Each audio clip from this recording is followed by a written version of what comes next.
On a quiet Sunday morning in Washington, a 56-year-old admiral sat down to breakfast with his wife. The radio was on in the next room. He did not know it yet, but by nightfall, the most powerful fleet in the Pacific would be burning at the bottom of a harbor 4,000 miles away, and within 9 days, his name would be the only one left standing. Dozens of admirals senior to him would be quietly passed over. Not because they refused the job, because every one of them carried a fingerprint on the disaster. Franklin Roosevelt needed a man with clean hands, and the man he found was running a personnel office, moving paperwork, far from any battle. There was one detail buried in that man's record that almost nobody knew. Decades earlier, as a young officer, he had run his own first ship aground and stood trial for it. This is the story of how that man, judged too junior, too quiet, too ordinary for greatness, was handed the wreckage of the United States Navy and told to save it. Roosevelt did not choose the admiral everyone expected. He chose the one nobody saw coming. Sunday morning, December 7th, 1941. In a quiet house in Washington, a 56-year-old rear admiral is finishing his coffee. Outside the window, the street is still and gray with early winter. His wife sits across the table, buttering toast, in no hurry at all. A radio plays in the next room, low, more habit than attention. The first reports come in broken, half-believed, then unmistakable, an announcer's voice rising in pitch with every sentence. He sets his cup down. The coffee is still warm. He does not move for a long time. He does not know it yet. But in 9 days, a piece of paper carrying his name will land on the president's desk, and it will change everything that follows for the rest of his life.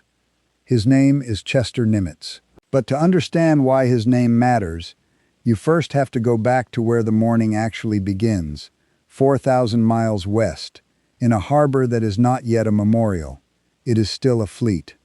At 7:55 in the morning, Hawaii time, the sky above Pearl Harbor fills with the drone of engines.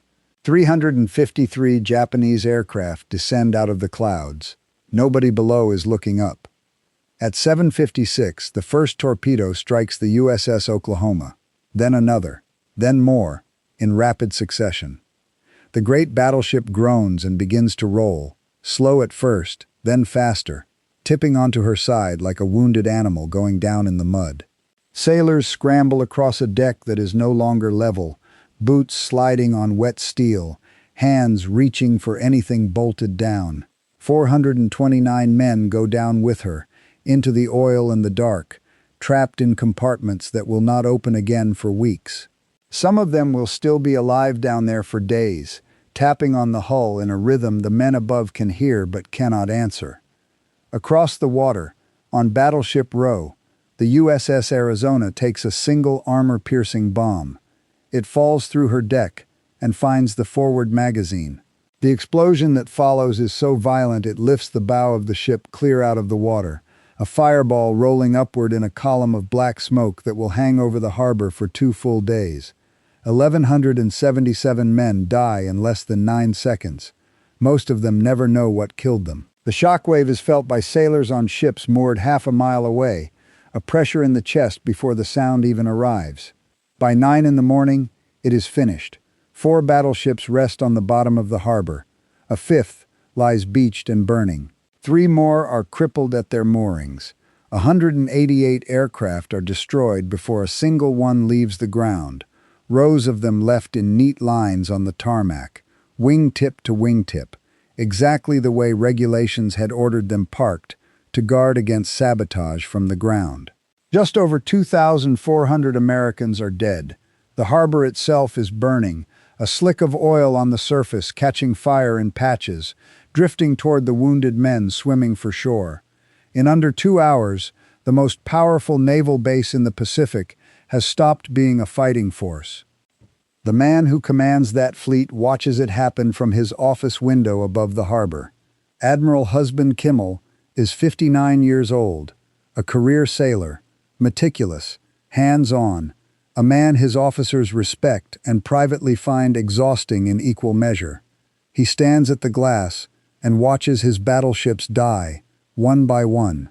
As one account from that morning describes it, a spent round comes through the window at some point and strikes him in the chest, leaving nothing worse than a dark bruise on his white uniform. He is said to have picked it up, turned it over once in his hand, and said quietly that it would have been a mercy if it had killed him. Whether the words were exactly those or not, the meaning underneath them is not in question. Kimmel understands, standing at that window, that what is ending is not only his fleet, it is him. 10 days later, on December 17th, Kimmel is relieved of command. He is reduced to his permanent rank, 2 stars, and his career as a fighting admiral is over. He packs his own office. He does not ask for help. 8 separate investigations will eventually examine what happened at Pearl Harbor, each one dragging him back through the same 9 minutes of that Sunday morning, asking him to explain decisions that took seconds to make and will take the rest of his life to defend. Kimmel will spend the remaining years of his life trying to clear his name. He will write letters. He will testify. He will grow old carrying the weight of a morning he did not choose and cannot undo. He will not succeed, not fully, not in his lifetime. The truth underneath the disaster is less simple than the country wants it to be. Kimmel was not a coward, and he was not a fool. But he was the commander who did not order long-range air patrols to the north of Oahu, where the Japanese carriers were in fact steaming toward him.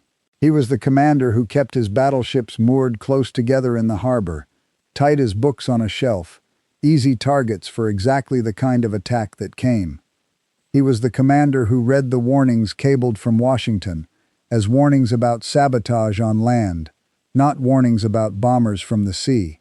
He made decisions.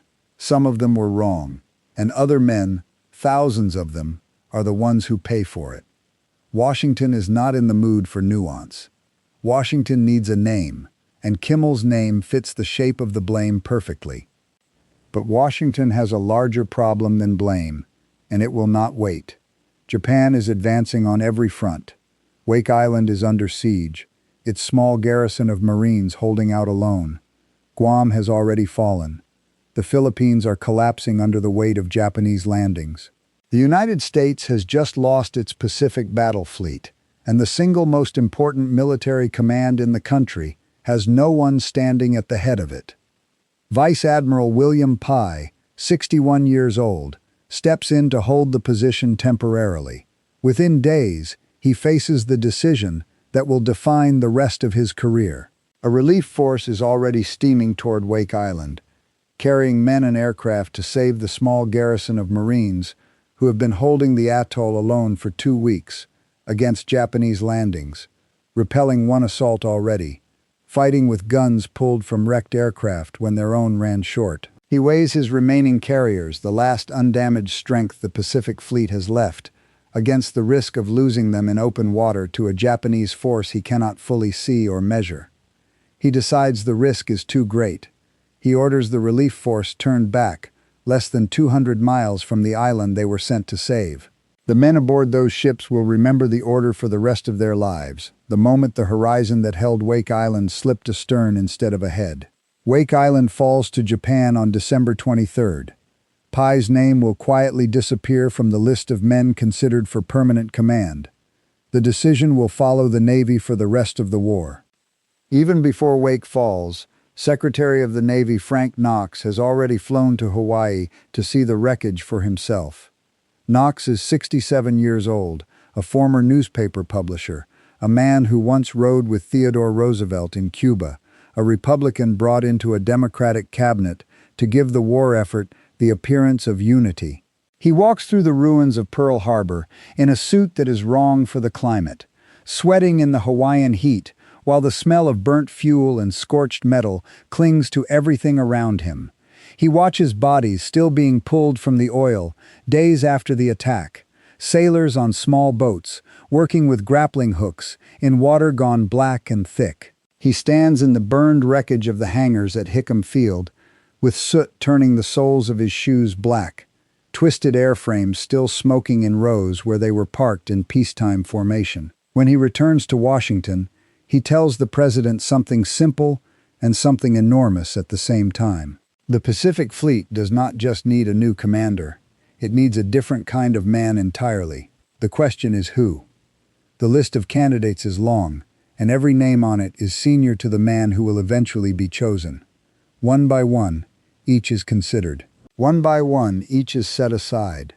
Later, the story that spreads through newsreels and barroom histories will claim that every senior admiral in the Navy refused the command, that Pearl Harbor had become a poisoned chair no man would sit in. That story is more dramatic than the truth. No one refuses. Roosevelt never gives them the chance. He simply passes over one experienced flag officer after another, and the reasons have nothing to do with courage and everything to do with what each man is connected to. This one signed off on the pre-war deployment of the fleet. That one served as Kimmel's own deputy. Another had recommended concentrating the battleships at Pearl Harbor in the first place. Every senior name carries some trace of the disaster on it. Roosevelt is looking for a man without one. And the name that keeps rising to the surface belongs to someone almost nobody in the country has heard of.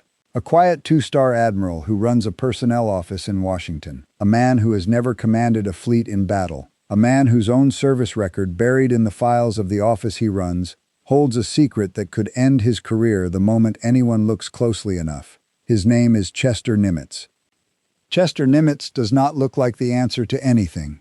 He is 56 years old, a rear admiral with 2 stars, and he spends his days behind a desk in Washington running the Bureau of Navigation, an office that, despite its name, has nothing to do with charts or stars. It is the personnel office of the entire United States Navy. He decides where officers are stationed. He signs off on promotions. He moves men from ship to ship and desk to desk in a quiet building far from any ocean. He has never commanded a carrier task force. He has never led a battle squadron into combat. What he knows is submarines and diesel engines, the slow, patient mechanics of undersea warfare, learned over decades in a part of the Navy that has never been glamorous. He comes from Fredericksburg, Texas, a small hill country town about as far from open water as an American town can be. His grandfather was once a sea captain in the German merchant marine, a man who crossed oceans for a living and then, for reasons of his own, settled in the most landlocked corner of Texas and built a hotel shaped like the bow of a ship, because he missed a sea he would never sail again. Chester Nimitz grew up in that hotel, surrounded by the memory of an ocean he could not see. By almost every conventional measure available to the United States Navy, in December of 1941, he is the wrong man to hand a fleet to. But there is something in his record that nobody currently studying the list of candidates has fully considered. 11 months before the attack on Pearl Harbor, in January of 1941, Franklin Roosevelt had quietly offered Chester Nimitz command of the Pacific Fleet. Nimitz turned it down. He told the president plainly that he was too junior, that dozens of officers senior to him would resent being passed over, that promoting him that far ahead of his peers would poison morale in the officer corps for years to come. He thanked the president.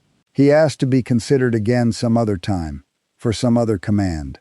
Then he went back to his desk in the Bureau of Navigation and kept signing personnel papers as though nothing had happened. It is a decision that, 11 months later, looks less like humility and more like fate. If Nimitz had said yes that January, then on the morning of December 7th, it would have been his fleet sitting at anchor in Pearl Harbor, his battleships going down in the oil, his name on the investigation reports instead of Kimmel's. His career would likely have ended in the same 9 minutes as Kimmel's did. Instead, on the morning of the attack, Chester Nimitz was 2,000 miles away, at home with his wife Catherine, entirely untouched by the disaster that would eventually deliver the Pacific Fleet into his hands. By chance, by caution, by a quiet refusal made nearly a year earlier, his name was nowhere on the cables now flooding into Washington. There is one more thing about him that almost nobody outside his own office knows, a detail buried so deep in the personnel files that only the man who runs those files could easily find it. In May of 1908, a young ensign named Chester Nimitz was given his first command, the USS Decatur, a small destroyer serving with the Asiatic Fleet. He was 23 years old, 3 years out of the Naval Academy, and he had never commanded anything before in his life. 2 months later, on the 7th of July, Ensign Nimitz ran the Decatur aground on a mudbank in the harbor of Batangas in the Philippine Islands. He was court-martialed. He was found guilty of neglect of duty. He received a letter of reprimand, the mildest sentence available, and was permitted to remain in the Navy. But the conviction itself never left his record. 33 years later, as his name begins to circulate through Washington as a candidate to lead the Pacific Fleet through the worst crisis in its history, that reprimand is still sitting in a file cabinet in the very office he now commands. On the morning of December 16th, 9 days after the attack, Nimitz is at his desk when word comes that the Secretary of the Navy wants to see him at once. He walks down a corridor filled with men moving too fast and talking too loud, a building that has been at war for 9 days and has not yet learned how to carry the weight of it calmly. He steps into Frank Knox's office. Knox does not soften the moment. He tells Nimitz that the Pacific Fleet needs a new commander, that the President has already made his choice, and that the appointment takes effect immediately. Nimitz says nothing for a long moment. He is a man who has spent an entire career being passed over for the dramatic assignments, the celebrated commands, the names that appear in newspapers. He has built submarines. He has trained engineers. He has signed personnel papers in a quiet office while other men went to sea. He turned down this exact job 11 months earlier because he believed he was not ready for it. There is no one left to turn to now. He looks at Knox and asks only one question. He asks when he should leave. The train pulls out of Union Station at 5 in the afternoon on December 19th. Nimitz is not wearing his uniform. The President has ordered him to travel in civilian clothes because the country is still raw with shock and the newspapers are hunting for a face to put next to a headline, and Roosevelt does not want that face announced from a platform in Washington before the man has even reached his command. He wants Nimitz to arrive at Pearl Harbor quietly, the way a doctor arrives at a bedside before anyone has time to argue about the diagnosis. So Nimitz boards the train in a gray suit and a dark hat, carrying a single leather suitcase. His wife Catherine sees him off without tears. They have been married 30 years. She knows exactly what this is and what it will cost them both. Behind him in Washington, the men who do not believe in him are already talking. Admiral Ernest King, 63 years old, is about to be appointed Commander-in-Chief of the entire United States Fleet. He is tall, severe, and famous throughout the Navy for having no sense of humor whatsoever. His own officers say privately that he shaves with a blowtorch. King has spent the past several days studying Chester Nimitz's record, and he has reached a private verdict. A desk admiral, a bureaucrat who has spent years pushing paper in a personnel office and has never commanded a fleet in combat, never even commanded a single battle squadron at sea. In King's private estimation, the man Roosevelt has chosen to lead the United States Navy against the most aggressive military power in Asia is little more than a clerk with 4 stars pinned to him by accident of politics. He does not say this to the President. He says it to his staff. He says it to any admiral who will listen. It will take more than a year for King to change his mind, and some historians believe he never fully does. The train rolls west and Nimitz sleeps badly, reading dispatches at every stop, each one worse than the last. Wake Island has fallen. Manila is under bombardment. Off the coast of Malaya, Japanese aircraft have sunk the British battleships Prince of Wales and Repulse in open water in a single afternoon, catching the 2 great ships without air cover and sending them both to the bottom in a matter of hours. The proudest navy in the world has just lost 2 of its finest capital ships to airplanes. The lesson underneath that single afternoon is unmistakable. The age of the battleship, the age Nimitz himself was trained to serve, is already ending, and he is riding a train toward a command that has not yet understood this. He reaches San Diego on Christmas Eve and boards a Coronado flying boat for the final leg of the journey, lifting off into the dark Pacific and turning west into the wind toward Hawaii. He arrives at 7 in the morning on Christmas Day 1941, stepping off the aircraft onto a dock still slick with fuel oil, still wearing his civilian suit. The harbor in front of him is a graveyard. The masts of sunken battleships jut out of the water at angles no naval architect ever intended. The capsized hull of the Oklahoma floats upside down like a dead whale. The water itself is black with oil and gray with ash, and every time the wind shifts, the smell of burnt fuel and scorched steel rolls across the dock. 18 days after the attack, parts of the harbor are still smoldering. A car is waiting. A young lieutenant who has not slept properly in 2 days and is not entirely sure whether to salute a man in civilian clothes holds the door open. Nimitz removes his hat, gets in, and says nothing during the drive. But what he sees along that harbor road is not what the newsreels will show the country for months to come. The newsreels will show broken battleships and burning wreckage, over and over, until the image of defeat is fixed permanently in the public mind. Chester Nimitz, riding alone in the back of that car on Christmas morning, is one of the only men in America looking instead at what survived. A quarter-mile from Battleship Row, on a low rise above the harbor, sits a fuel tank farm holding 4.5 million barrels of oil, enough to run the entire Pacific Fleet for a year and a half. The Japanese pilots had photographs of those tanks. They chose not to bomb them. Along the southeast lock, the submarine base with its piers, workshops, and torpedo stores stands completely untouched, home to 22 American submarines that will soon begin a campaign against Japanese shipping capable of eventually strangling the home islands. The dry docks, the machine shops, the cranes, all the infrastructure the Navy will need to raise its sunken battleships off the harbor floor, remain fully intact. And every single aircraft carrier in the Pacific Fleet was at sea when the bombs fell. The Japanese destroyed an old Navy that morning. They never touched the new one. This is what Nimitz sees, on a morning when everyone else in the country is still counting the dead. 6 days later, on the last day of 1941, the change of command ceremony is held. In ordinary times, it would take place on the deck of the fleet's flagship battleship, the largest and proudest vessel in the harbor. There is no battleship available, so the ceremony is held instead on the deck of a submarine, the USS Grayling, low and narrow in the water, cold December rain sweeping across her hull. The crew stands at attention on wet steel. The new commander climbs the ladder to the conning tower and turns to face them. He is now Admiral Chester Nimitz, 4 stars, Commander-in-Chief of the Pacific Fleet. He reads his orders aloud in a flat, quiet voice. He gives no speech. He promises no vengeance. He salutes the men, climbs back down, and the entire ceremony is finished in 7 minutes. A submarine officer taking command of a battleship navy from the deck of a submarine because there are no battleships left to stand on.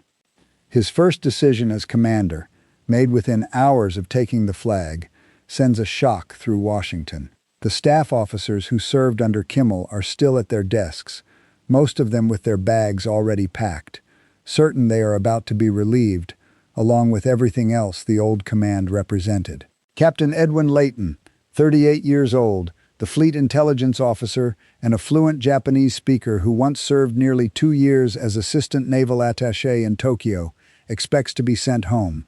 Captain Charles McMorris, 51 years old, the war plans officer known throughout the fleet as SOX, short for Socrates, for his habit of arguing every problem out loud until he found its center, expects the same. Nimitz calls them into his office on New Year's morning and tells them plainly that any man who wants a transfer will have his full support and a written recommendation, but he hopes none of them will leave. They know this theater. They know this enemy. They understand what happened on December 7th in ways that no replacement sent out from Washington ever could.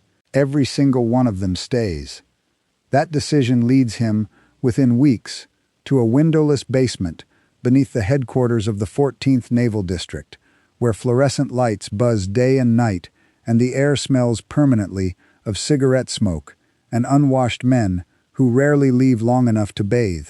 This is Station Hypo, the fleet's combat intelligence and code-breaking unit, run by a strange and brilliant officer named Joseph Rochefort. He is 41 years old, known for working in a red smoking jacket and carpet slippers, for going weeks without sunlight, for keeping a card index in his head of Japanese radio call signs stretching back 5 years. He is chasing JN-25, the Imperial Japanese Navy's primary operational code, one of the most heavily protected ciphers in the world. His team has broken roughly 15% of it. 15%, it will turn out, is enough. Nimitz comes down into that basement in early January, shakes Rochefort's hand, tells him simply that he has heard good things, and stays for an hour, listening. What he decides in that hour, to trust this odd and unpolished officer over more polished analysts 3,000 miles away in Washington, will shape the entire course of the Pacific War. Because in Washington, a rival code-breaking unit run by two brothers, Commander John Redman and Captain Joseph Redman, has the ear of Admiral King and believes its own analysis is superior to anything coming out of a basement in Hawaii run by a man who outranks neither of them and defers to neither of them. The quiet argument between Washington and Pearl Harbor over what the Japanese intend to do next will become one of the bitterest intelligence disputes of the entire war. For the first 4 months of 1942, the news is almost uniformly bad.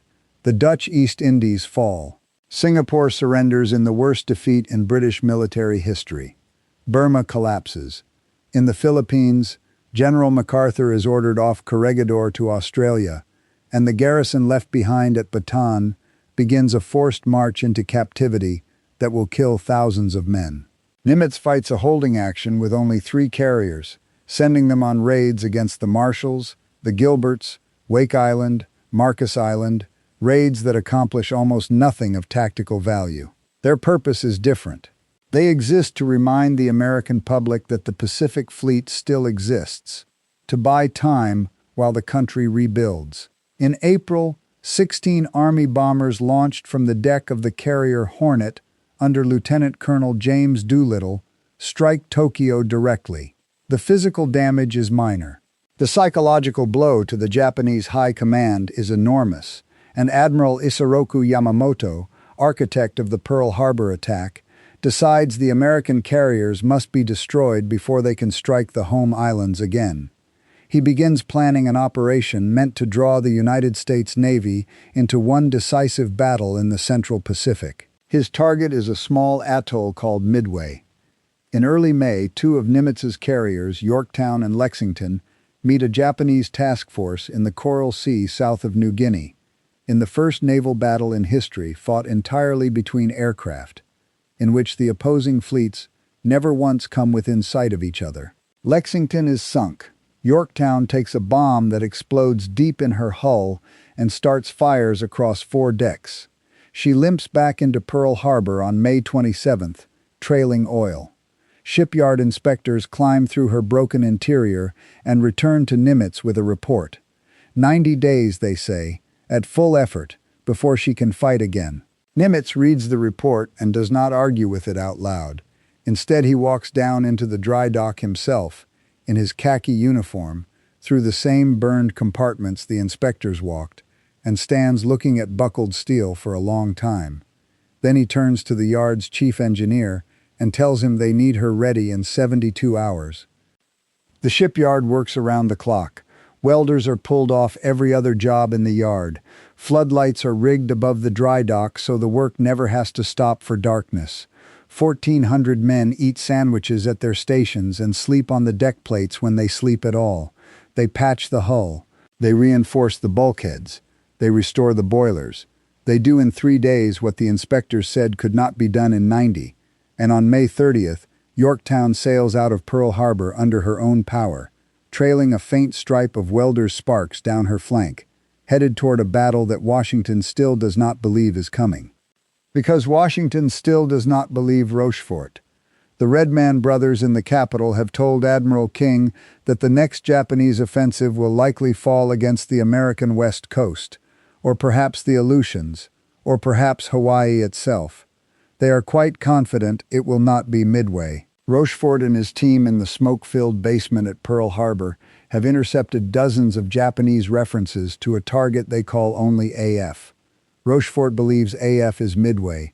Washington disagrees. So Rochefort sets a trap. He has the garrison at Midway transmit, in plain uncoded language over an open frequency, a false report that their freshwater distillation plant has broken down. 48 hours later, a Japanese intercept station in the Marshall Islands relays a coded message back to Tokyo, reporting that AF is short of fresh water. AF is Midway, confirmed in the enemy's own signal traffic. Rochefort brings the decoded intercept to Nimitz personally. Nimitz reads it, looks up, and asks how confident Rochefort is. Rochefort tells him he would stake his career on it. Nimitz answers quietly that they are both already staking their careers on it, and then he gives the order. Every available carrier, every escort, every submarine that can put to sea is to take position northeast of Midway and wait in ambush. There is one immediate problem, one that had already begun taking shape even as Yorktown's welders were still at work. The officer meant to command the carrier strike force is Vice Admiral William Halsey, the Navy's most aggressive carrier commander. Halsey had returned from months of continuous combat in the South Pacific on May 26th, a day before Yorktown even limped into port, and gone straight into the Naval Hospital, suffering from a severe case of dermatitis the doctors believe was brought on by sheer exhaustion, a rash covering most of his body so painful he can barely sleep, eat, or stand. The doctors order him confined to bed for at least a month. From that hospital bed, in obvious pain, Halsey asks to see Nimitz, and when Nimitz arrives, Halsey gives him a single name: take Spruance. Rear Admiral Raymond Spruance is 55 years old, currently commanding Halsey's cruiser screen, a man who has never commanded an aircraft carrier or run a carrier air group in his life. He is a surface warfare officer, quiet, thin, intellectually precise, the near opposite of Halsey in every visible way. He is also the one man Halsey trusts, from a hospital bed covered in welts, with the most important naval engagement of the war so far. Nimitz agrees on the spot. As the fleet steams toward its rendezvous point, northeast of Midway, 3 men are now carrying the weight of the entire Pacific War on their shoulders. Nimitz, who has staked his command on a codebreaker working out of a basement. Rochefort, who has staked his career on the difference between 2 Japanese phrases. And Spruance, who has staked everything on a job he has never done before, handed to him by a friend too sick to do it himself. Yamamoto's fleet is already at sea. 4 fleet carriers, 7 battleships, nearly 250 aircraft, 20,000 men, sailing east, under the belief that the Americans have at most 2 carriers left in the Pacific. He is wrong. Nimitz has 3. On the night before the battle, the American carriers steam in formation under a starless sky, 200 miles northeast of Midway. Their crews told plainly what the odds are, and what is riding on the next 48 hours. In his cabin aboard the Enterprise, Raymond Spruance sleeps only 4 hours. He commands some of the most experienced naval aviators in the world, though he is not one of them himself. Somewhere behind him at Pearl Harbor, far from the coming battle, Chester Nimitz sits at his headquarters desk, waiting, unable to do anything more, having already staked everything he has on a basement, a code, and a man who has never led carriers into battle before in his life. Spruance wakes at 4 in the morning on June 4, 1942. By dawn, American search planes are already airborne. At 5:34, a PBY Catalina patrolling northwest of Midway breaks radio silence. 2 words: many planes. A second message follows minutes later. 2 carriers, then a third, course 135. Yamamoto's fleet has been found. The Japanese strike hits Midway itself at 6:30 that morning. The Marine garrison answers with anti-aircraft fire. American fighters flying obsolete Brewster Buffaloes are shot out of the sky within minutes, 25 going up, only 10 coming back, most too damaged to fly again. The Japanese carriers, having struck the island, begin recovering their aircraft for a second wave against the atoll. This is the moment Spruance has been waiting for. He launches everything the Enterprise and Hornet can put into the air.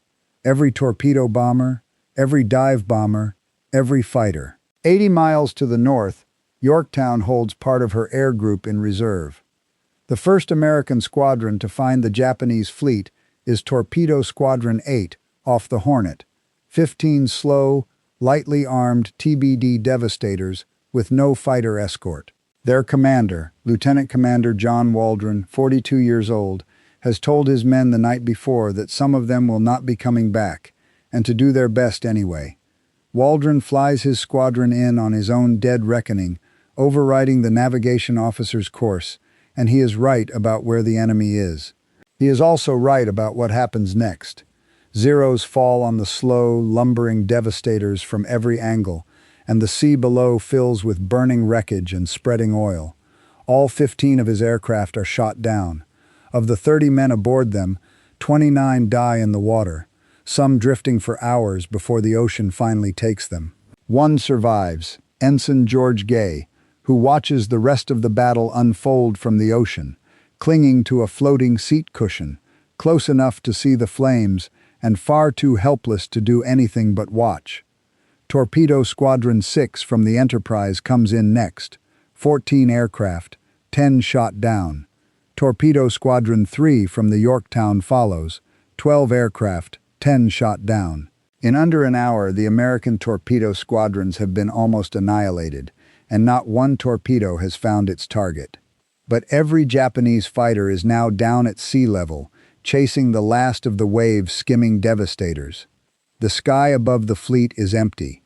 That is when the dive bombers arrive. Lieutenant Commander Wade McCluskey, leading the dauntless squadrons from Enterprise, has been searching for over an hour and is nearly out of fuel when he spots the wake of a lone Japanese destroyer racing northeast at full speed.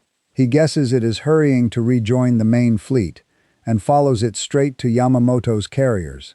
At almost the same moment, dive bombers from Yorktown under Lieutenant Commander Maxwell Leslie arrive from the opposite direction. The Japanese carriers are caught with their flight decks crowded with fueled, armed aircraft, ordnance stacked loose on the decks, fuel hoses still uncoiled.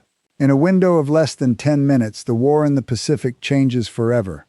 Lieutenant Richard Best puts a bomb through the flight deck of the Akagi, Yamamoto's own flagship, straight into a hangar deck packed with fueled planes. She erupts from the inside, and within minutes is a torch 1,000 feet long.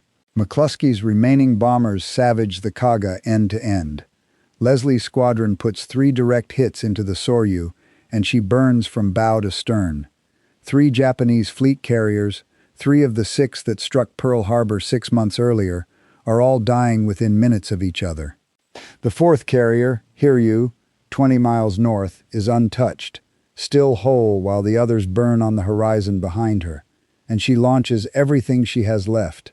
At noon, her dive bombers find Yorktown, the same ship the yard at Pearl Harbor patched together in 72 hours, the ship that by every normal timetable should never have made it to this battle at all. 3 bombs stop her dead in the water. 2 hours later, a second strike puts 2 torpedoes into her port side. She lists to 26 degrees, and the order comes to abandon ship. In the late afternoon, American dive bombers find Hiryu in turn and put 4 bombs into her flight deck. She burns through the night, and at dawn her own crew sets the scuttling charges.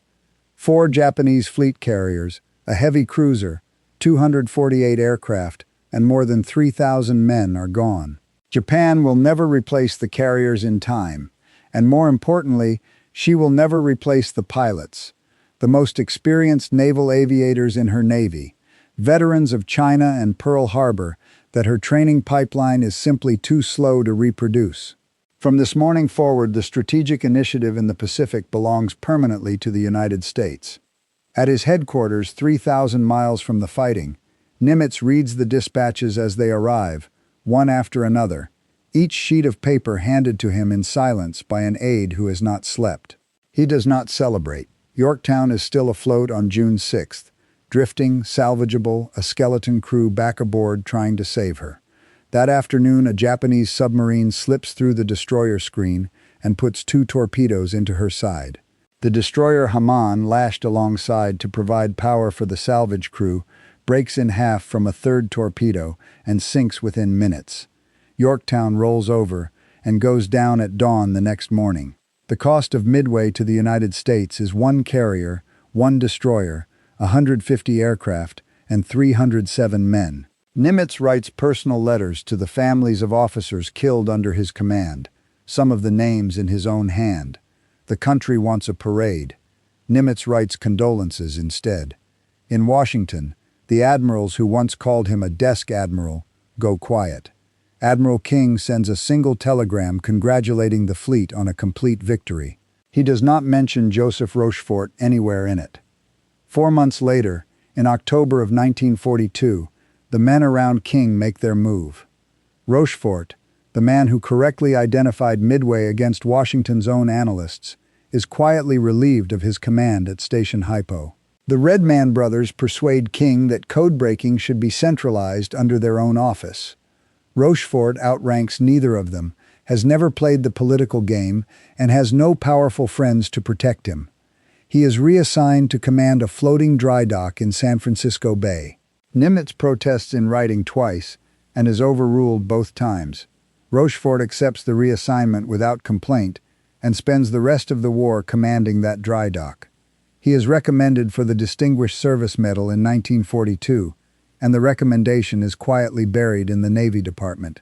He dies in 1976 in a small house in Torrance, California, without ever receiving recognition for what he did in that basement, his part in the victory known only to a handful of men who were sworn to silence for decades afterward.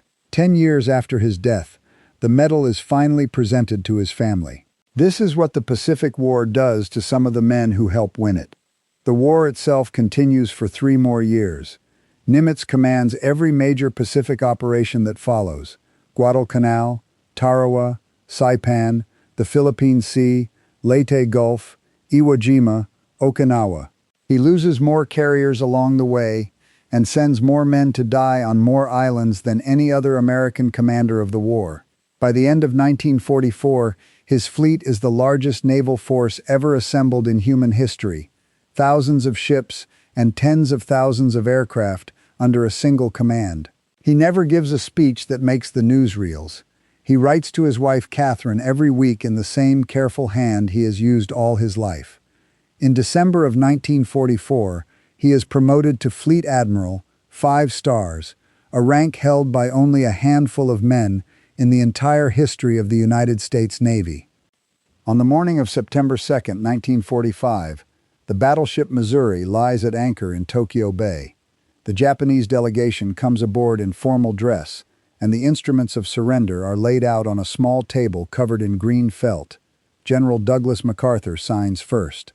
Then Nimitz steps forward and signs for the United States in the same flat, neat hand he has used his entire career. The man who took command of a shattered fleet from the deck of a submarine, because there were no battleships left standing, ends the war on the deck of a battleship, because there is no enemy left standing either. In later years, when interviewers asked Fleet Admiral Nimitz about Pearl Harbor, his answer rarely satisfied them. He often suggested that what happened that Sunday morning, terrible as it was, had also been a kind of mercy.